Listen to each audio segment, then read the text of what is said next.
네, 제가 기도하고 우리 가스펠 프로젝트 우리 이가 시작하도록 하겠습니다. 할렐루야. 사랑이 많으신 주님 감사합니다. 죽을 수밖에 없는 저희들에게 새 생명 허락하여 주시고 또 하나님 이 시간을 통하여서 하나님 저희들 또 제자 양육을 통하여 더욱더 주님을 알아가기 원합니다. 더욱더 성경을 깊이 깨닫기 원합니다. 이 시간을 통하여 더욱더 주님을 인격적으로 경험하고 만나게 되는 시간들을 허락하여 주시옵소서. 이 시간 함께하여 주셔서 저희들의 마음의 문을 열어주시고 하나님 그 말씀 가운데 거하는 저희들이 되게 하여 주시옵소서. 하나님 또 이 시간 부족한 종의 자리에 섰습니다. 부족한 종의 모습은 사라지고 오직 하나님의 영광만이 드러나는 시간 되게 하여 주시옵소서. 오직 하나님의 말씀만이 대언되어지고 선포되어지는 시간 되게 하여 주시옵소서. 제 생각과 지식을 전달하는 것이 아니라 오직 성령의 능력과 나타나심을 증거할 수 있는 이 시간 되게 하여 주시옵소서. 모든 것을 주님께 맡겨드리며 다시 오실 예수님의 이름으로 기도드렸습니다. 아멘. 네, 여러분들 가스펠 프로젝트 잘 하고 계신가요? 그래서 저희가 벌써 이제 5가 광야 생활입니다. 여러분들 보시면 우리가 출애굽기를 계속 나누고 있는데 출애굽기의 시간들이 굉장히 지금 이 가스펠에서는 빠르게 지나가고 있습니다. 그래서 여러분들 항상 제가 누누이 말씀드리지만 이 가스펠 프로젝트만 하셔서는 조금 부족할 수 있으니 개인적으로 꼭 시간을 내셔서 출애굽기를 꼭 요 순서에 맞춰서 함께 읽으시기를 추천드리겠습니다.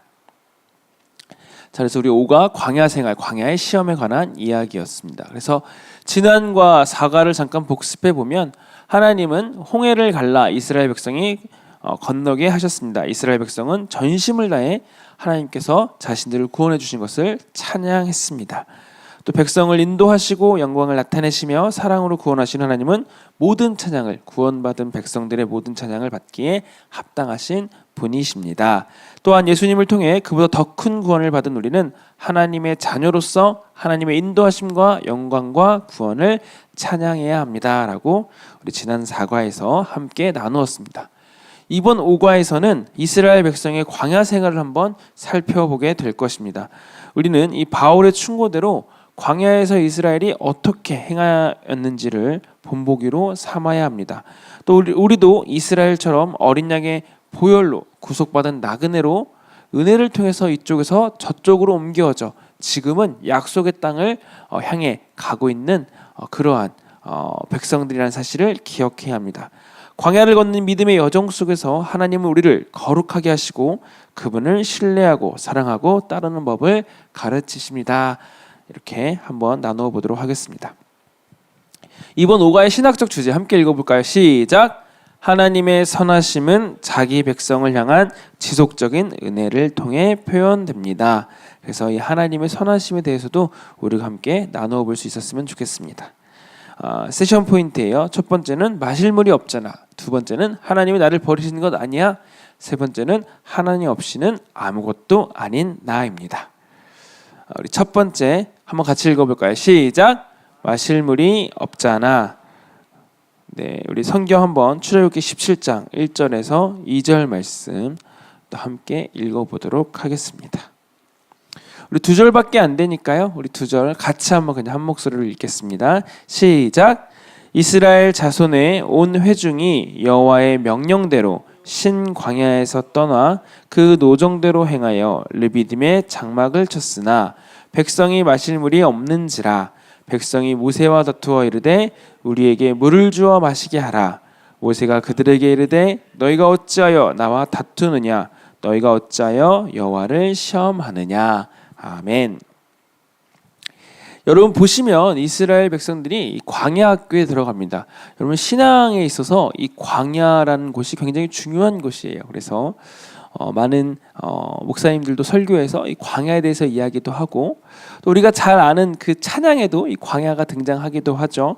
그래서 하나님께서는 자신의 사랑하는 백성들을 반드시 광야 학교에 입학을 시키신다는 그런 이야기도 있습니다. 그래서 이스라엘 백성들도 이 광야 학교에 드디어 들어오게 되었습니다.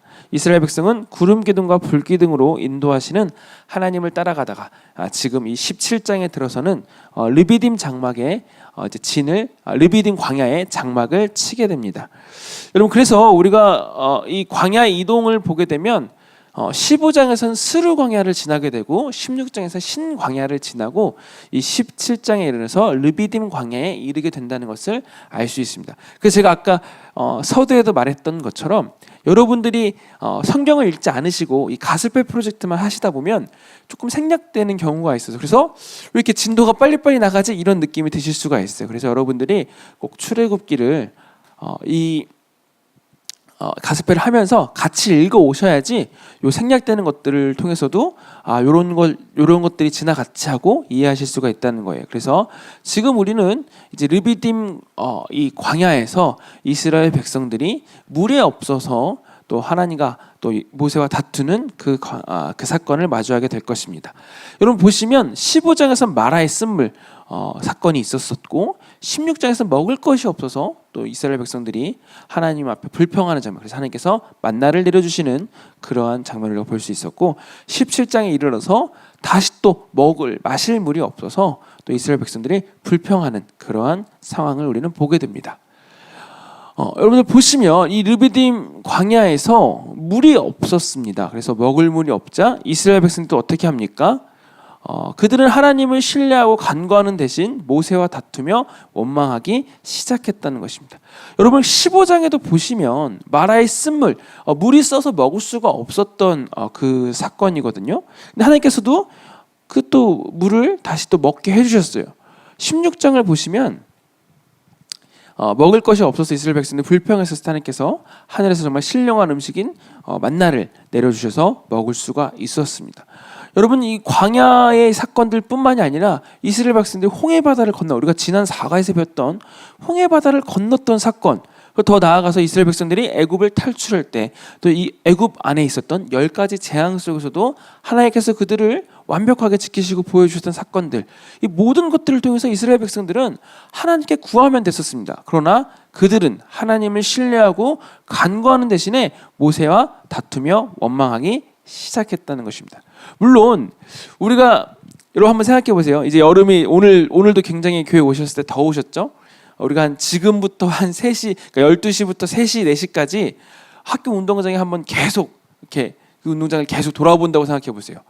저도 어렸을 때는 그래도 그 더운데도 막 축구를 하고 그랬었는데 요즘 같은 지금은 도저히 할 수 없을 것 같아요. 그런데 이스라엘 백성들이 지금 걸어갔던 광야는 저희가 겪는 이 더위보다도 훨씬 더 상상할 수 없을 만큼이었을 거예요. 정말 한 발자국만 내딛어도 정말 힘들어서 불평이 나왔을 것 같아요. 그런데 그 상황이 몇 날 며칠이 반복되고 있었고 심지어는 이제 마실 물조차 없었다는 거예요. 이스라엘 백성들이 저는 충분히 불평불만할 수는 있었다라고 생각은 합니다만 그들이 이 어려움 가운데 어떻게 했었어야 되냐, 그 상황 속에서도 우리는 언제나 하나님을 신뢰하고 구했어야 됐었는데 이스라엘 백성들은 그것 대신 모세와 다투며 원망하기 시작했다는 것입니다.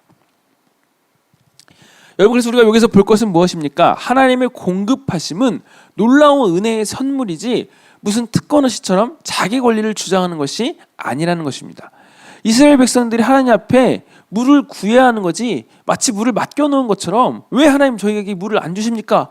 우리 목말라 죽게 하실 것입니까? 막 이렇게 따져서는 안 된다는 이야기입니다. 하나님의 백성은 하나님의 믿는 법을 배워야 합니다. 여러분 저는 이 내용이 굉장히 저희한테도 중요한 내용인 것 같아요. 한번 여러분들 우리 잠깐 시간을 내서 여러분들 한번 생각해 보세요. 여러분들 지금까지 살아오시면서 하나님이 여러분들에게 베풀어 주셨던 은혜를 떠올려 보세요.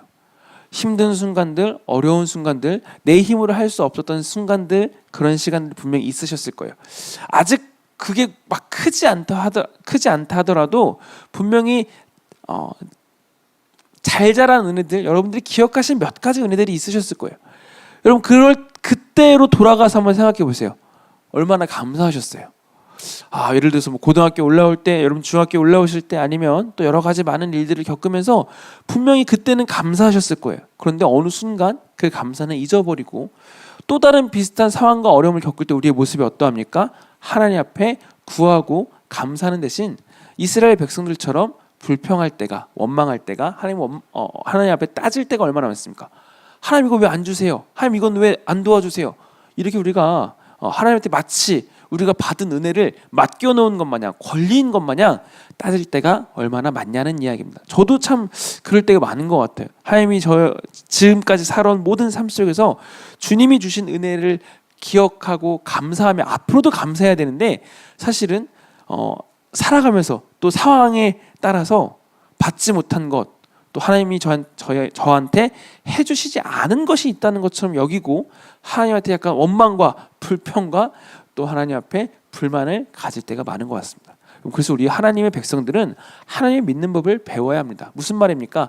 하나님을 공급하시면 언제나 우리에게 놀라운 은혜와 선물, 은혜의 선물이지, 그게 여러분들이 잘해서 마치 받을 수 있는 그런 권리가 아니라는 사실이에요. 마찬가지로 하나님이 여러분들 주신 은혜도, 구원도 하나님께서 주신 은혜와 값없는 선물이지, 그것이 여러분들이 무언가를 잘해서 당연히 받을 수 있는 거라고 생각하시면 하나님의 은혜를 잃어버리게 되고 이스라엘 백성들처럼 불평과 불만이 나온다는 것을 기억하시길 바랍니다. 여러분, 이스라엘 백성들이 그럼 어떻게 이 특권 의식을 두 가지 방식으로 표출했습니다. 그래서 백성들의 죄악된 특권 의식은 두 가지 방식으로 표출되는데, 어떻게 표출되는지를 한번 살펴보려고 해요.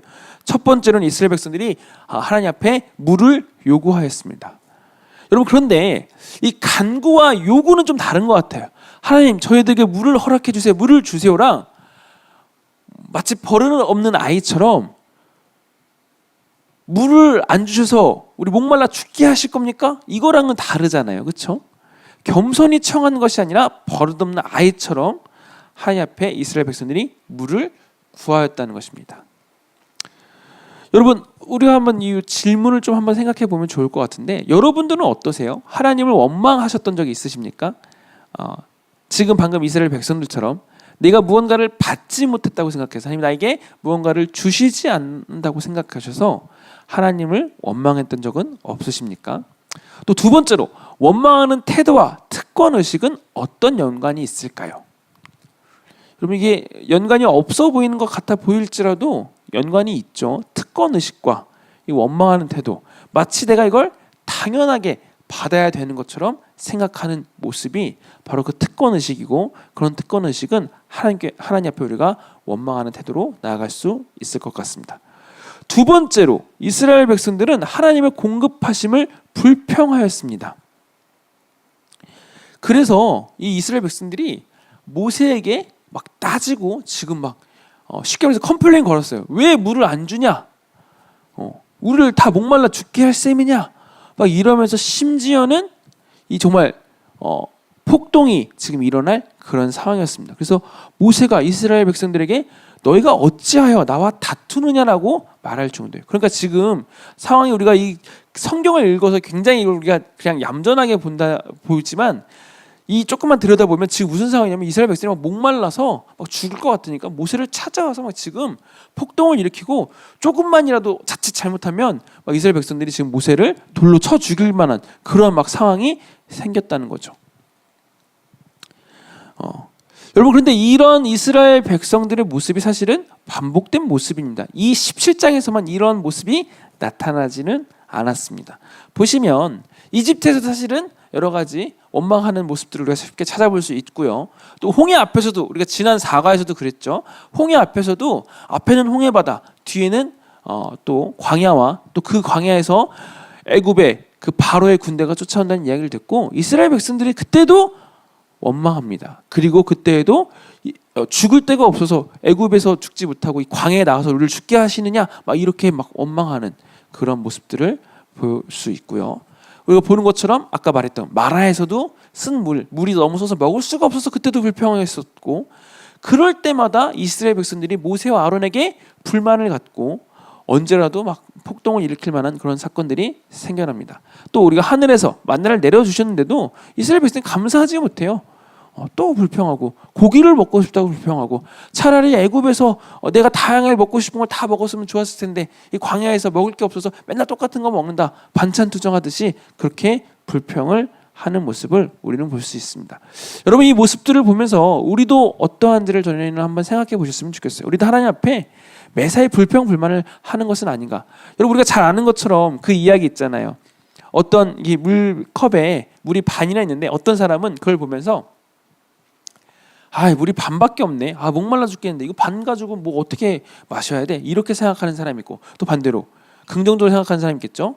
물이 반이나 있네. 하나님 앞에 정말 감사하다. 내가 마침 목이 말랐는데 이 물을 마실 수 있어서 감사하다라고 말하는 사람이 있어요. 여러분, 저는 이것은 관점의 차이라고 생각해요. 어떤 것을 보느냐에 따라서 어떤 사람은 불평을 먼저, 불만을 먼저 이야기하는 사람이 있고, 어떤 사람은 감사를 먼저 이야기하는 사람이 있습니다. 그래서 이 이스라엘 백성들에게 반복되는 모습을 통해서 우리는 우리의 모습을 또 점검해 봐야 되는 것 같아요. 나는 과연 감사가 먼저 나오는 사람이냐, 아니면 어떤 상황을 보면서 나는 불만이 먼저 나오는 사람일까? 여러분도 한번 우리들의 모습도 돌이켜보면 좋을 것 같습니다. 여러분, 핵심 교리 잠깐 설명하고 넘어가겠습니다. 이 죄에 대한 여러 개념 중 하나는 하나님이 인간을 위해 세워놓으신 기준에서 벗어났다는 것입니다. 기준은 곧 관역에서 벗어남은 단순한 실수가 아니라 의식적으로 죄를 선택함으로써 하나님의 영광에 미치지 못하는 것이라고도 말할 수 있습니다. 하나님의 기준에 따라 살지 못하는 인간의 실패를 죄로 부르기도 하지만, 여기서 중요한 것은 바로 그 의도성이 있는 실패라는 것입니다.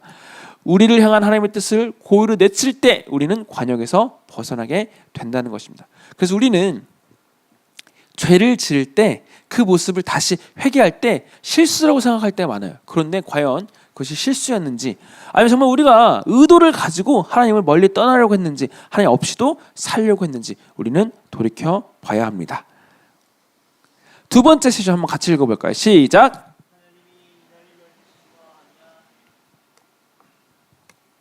말씀도 같이 한번 읽어보겠습니다. 출애굽기 17장 3절에서 4절 말씀입니다. 네, 함께 읽겠습니다. 시작.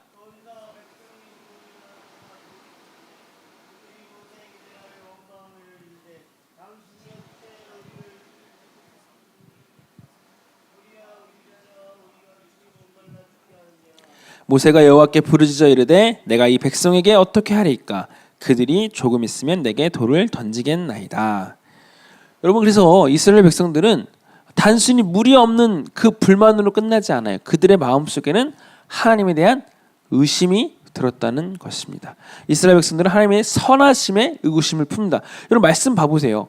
여기 보시면 당신이 어찌하여 우리를 애굽에서 인도하여 내어서 우리와 우리 자녀 우리 가축이 목말라 죽게 하느냐? 그렇게 애굽에서 우리를 구원하셔서 왜 목말라 죽게 하느냐는 거예요. 하나님의 선하신 의도를 지금 왜곡하고 있죠. 이들이 하나님의 선하심에 의구심을 품었습니다. 애굽으로부터 구원받는 것이 맞는지 의심했죠. 광야에서 우리를 고작 목말라 죽게 하려고 우리를 부르신 것이 아니냐는 그러한 이야기를 하고 있습니다. 모세는 그들이 원망이 아주 심각하다는 것을 깨달았습니다. 여러분, 이 시편 73편을 보면, 우리가 잠깐 이 시편 73편을 보려고 하는데, 보시면 여러분 한번 기회가 되시면 시편 73편을 한번 펴보시고 읽어보시면 좋을 것 같아요. 영상으로 보시는 분들은 잠깐 영상을 멈춰놓으시고 이 시편 73편을 읽어보셔도 좋을 것 같습니다. 여러분, 시편 73편을 보면 내가 어쩌면 이를 할까 하여 생각한즉 그것이 내게 심한 고통이 되었더니 하나님의 성소에 들어갈 때야 그들의 종말을 내가 깨달았나이다. 간단하게 요약하자면 악인들이 잘 되는 것을 보면서 이 시편 73편의 저자인 이 시인이 시험에 든 거예요. 아니, 어떻게 저 사람들이 저렇게 악을 행하면서 저렇게 잘 될 수 있고 아무런 죄값을 치르지 않고 살아갈 수 있지? 막 이런 생각을 하다 보니까 하나님의 선하심에 대한, 하나님의 공의로우심에 대한 의구심이 들었고, 그것이 이 시인에게는 시험거리가 되었어요. 여러분, 그런데 우리가 이것을 어떠한 관점으로 보아야 하냐면 이 영혼의 관점으로 보아야 한다는 거예요. 무슨 말입니까? 영혼의 관점으로 본다는 것이 무슨 말일까요? 악인의 형통은 잠시뿐입니다. 끔찍한 종말이 그들에게 다가오고 있다는 것을 우리가 항상 기억해야 한다는 이야기입니다. 여러분, 생각해 보세요. 오늘날 지금 이 현실 속에서 여러분, 죄를 지은 사람들, 또 죄를 들키지 않은 사람들이 있을 거 아니에요? 우리가 생각하기에 저 사람이 분명히 여러 가지 많은 죄를 지었어요. 근데 저 사람이 어떠한 죄값을 치르지도 않고 잘 사는 것처럼 보여요.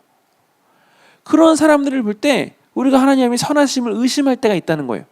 하나님이 선하시면 어떻게 저 사람들을 그냥 내버려 두실 수 있으십니까? 당장이라 하나님께서 어떠한 조치를 취하셔야 되는 것 아닙니까? 이렇게 생각할 수 있다는 거죠.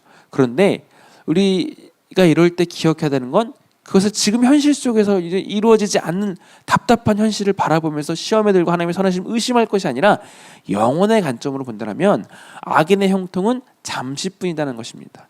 끔찍한 종말이 그들에게 다가오고 있고 하나님은 공의로우신 분이시기 때문에 반드시 그들을 공평하고 의롭게 심판하실 것임을 기억해야 합니다.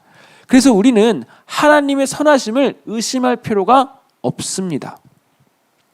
우리가 우리 마음속에 여러분들도 이스라엘 백성들처럼 현실 속에서 물이 없는 것 같은 그런 답답한 상황, 어려움을 만날 때, 그 어려운 환경 가운데 거할 때 하나님의 선하심에 대해서 의심이 들 수 있어요. 그럴 때마다 우리는 그 의심을 떨쳐내셔야 합니다. 어떻게 해요?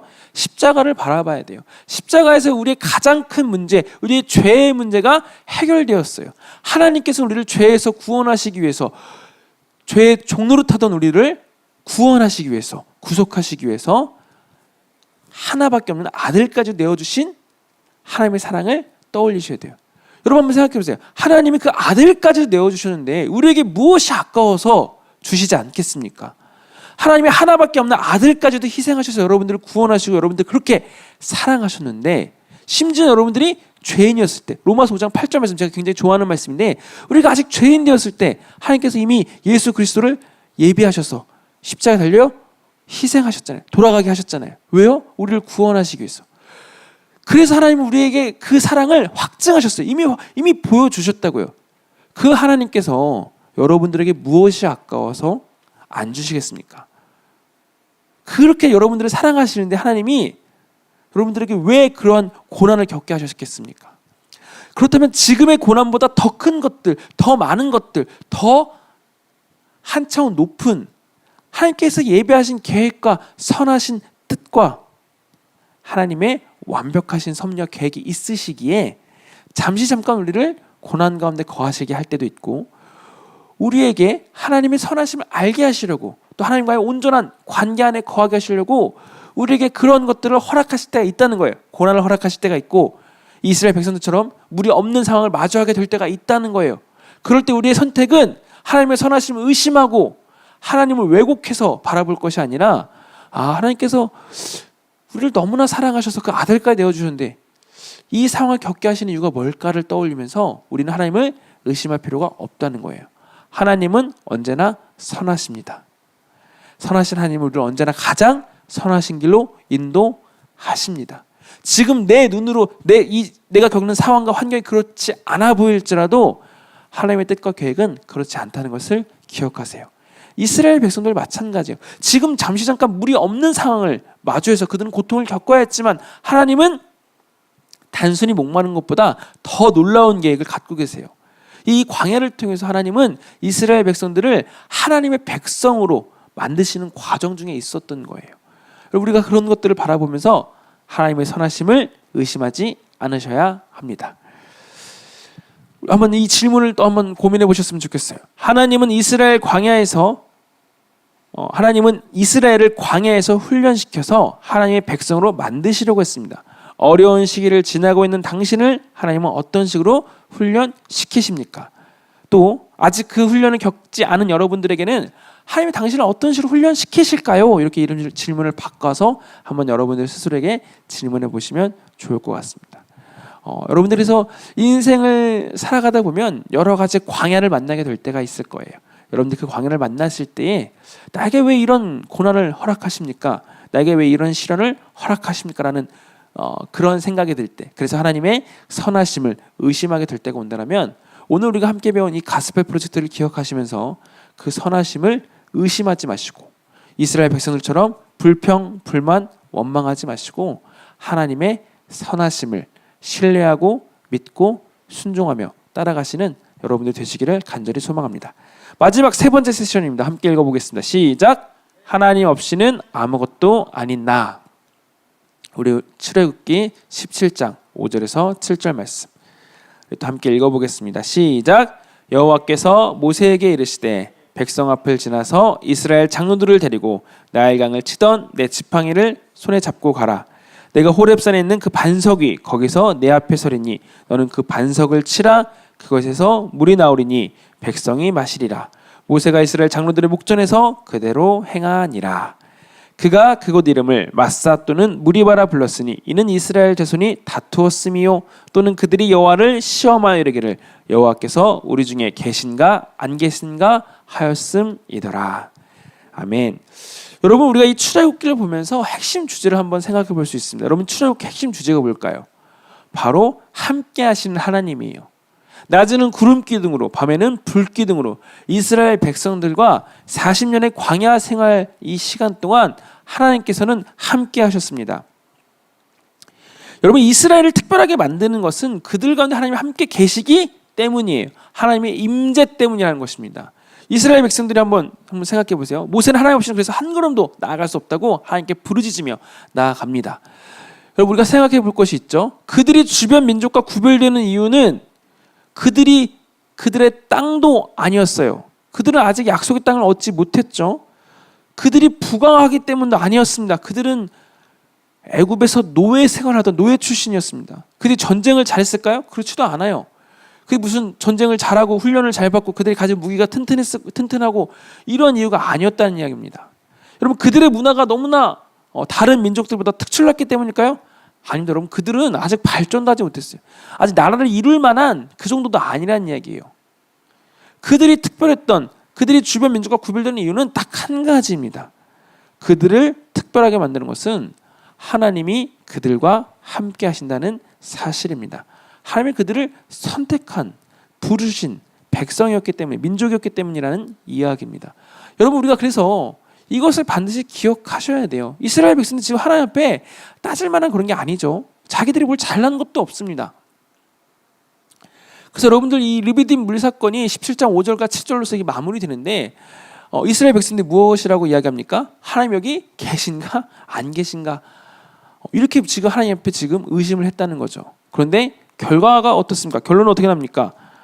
하나님은 모세를 통해서, 모세가 기도한 후에 반석에서 물을 내주셔서 이스라엘 백성들이 그 목마름을 해결할 수 있게 하셨습니다. 우리는 하나님을 의심하고 하나님을 불평하지만 결국 하나님은 우리의 모든 필요를 채우시고 이렇게 선하신 길을 우리를 언제나 인도하신다는 것을 우리는 알 수 있습니다. 여러분, 이 질문들도 한번 고민해 보셨으면 좋겠어요. 하나님이 원망하는 이스라엘에 물을 공급해 주신 일과 원망하는 당신에게, 여러분에게 베푸신 일 사이에 어떤 유사점이 있을까요? 여러분, 우리 사실 그 이스라엘 백성들의 모습이 사실 저희들의 모습이죠. 그렇게 이스라엘 백성들이 하나님을 원망하고 하나님이 세우신 그 모세를 돌로 쳐 죽이려고 막 이렇게 불평하고 막 찾아오고 폭동을 일으키려고 했지만 하나님 결국 모세를 통해서 하나님의 능력으로 반석에서 물을 내어서 먹게 하셨어요. 그럼 우리도 그렇지 않을까요? 하나님이 우리에게 베푸신 은혜를 기억하지 못하고 잊어버리고 우리가 원하는 것들, 바라는 것들이 이루어지지 않는 모습 속에서 하나님을 원망할 때가 얼마나 많습니까? 여러분, 그런데 그렇게 우리가 원망할 때 하나님의 은혜가 그 즉시로 끊길까요?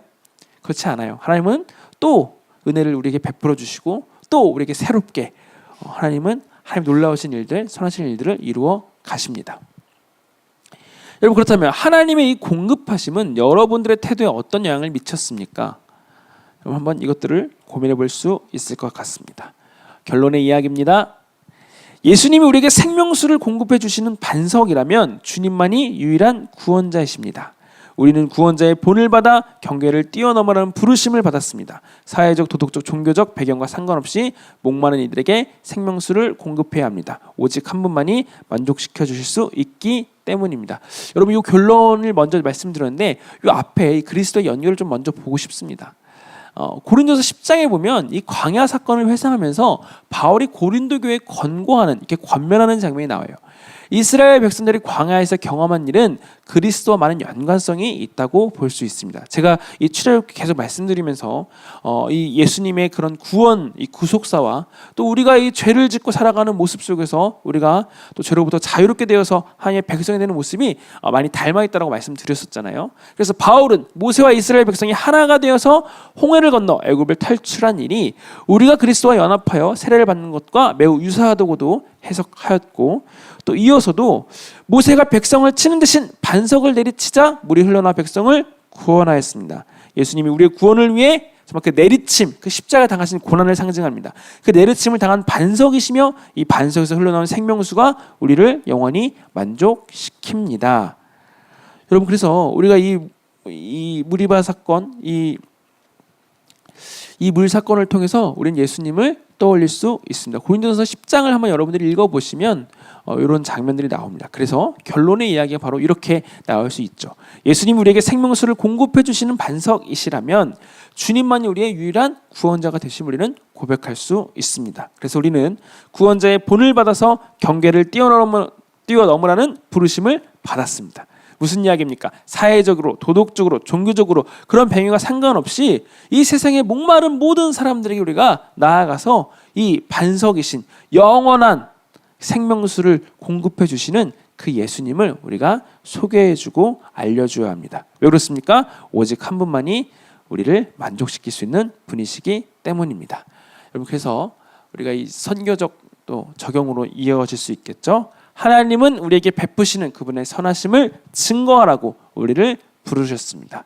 여러분, 그래서 우리가 이 출애굽기의 이 르비딤 광야에서 이 반석에서 물이 나온 이 사건을 통해서 우리는 예수님의 또 그런 은혜를 또 떠올릴 수 있고 또 그것을 통해서 우리도 이스라엘 백성처럼 목말랐던 우리도 영적으로 목말랐던 우리도 예수님을 통해서 그 목마름이 해결되는 것처럼 더 나아가 우리도 여전히 목말라하고 있는 그 많은 사람들에게 영원히 목마르지 않게 해주실 생명수가 되시는 예수님을 소개해야 합니다.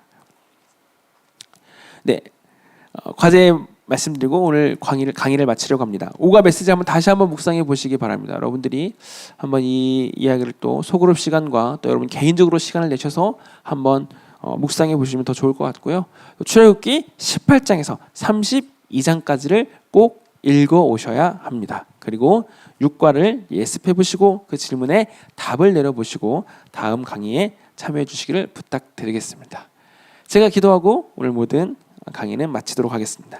할렐루야. 사랑에 많으신 주님 감사합니다. 하나님, 아무것도 없던 그 광야에서 하나님 그 반석에서 물이 흘러나와 이스라엘 백성들을 풍족히 마실 수 있게 하셨던 것처럼 하나님 영원한 목마름, 우리 힘으로 해결할 수 없는 그 갈증을 해결해 주신 영원한 반석이 되시는 그 예수님을 우리가 알게 하여 주시옵고 만나게 하여 주시옵고 그것을 통해서 그 만남을 통해서 저희들의 이 갈급함도 갈증도 해결하여 주시옵소서. 더 나아가 아직도 목말라하고 있는 그 수많은 사람들에게 참된 생수이신 영원한 이 갈증을 해결해 줄 수 있는 그 예수님을 소개해 줄 수 있는 저희가 되게 하여 주시옵소서. 모든 것을 주님께 맡겨드리며 다시 오실 예수님의 이름으로 기도드렸습니다. 아멘.